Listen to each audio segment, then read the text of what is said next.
Jana bora ulivyopokea. Wewe mwanaume, wewe mpumbavu, mjinga mmoja, mshenzi mkubwa wewe. Kwa nini umechukua hela yangu mezani? Muone kwanza, unafikiri game over. Unafikiri sijaona? Ndio. Sio kama sina akili, nimeweka mezani, umechukua hela yangu tena yote ulivyokuwa huna akili. Hivi unajua jinsi gani ninavyohangaika? Naongea na wewe, ndio mpumbavu mkubwa, mshenzi. Hivi wewe mtoto wa aina gani wewe? Umezaliwa kweli wewe mwanaume? Acha ujinga. Hivi kweli utachukuaje hela mwanamke? Nahangaika, yani huna hata huruma. Nahangaika jamani, usiku na mchana natafuta hiyo pesa. Leo hii hata nikiumwa naenda kufanya biashara, leo hii unachukua hela yangu.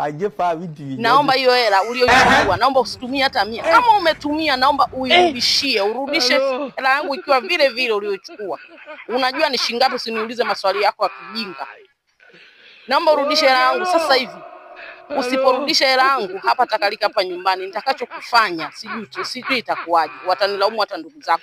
Rudisha hela yangu, tena usiniulize maswali. Rudisha hela yangu. Bafu kweli. Jinga tu hapo. Ole wake asirudishe hela.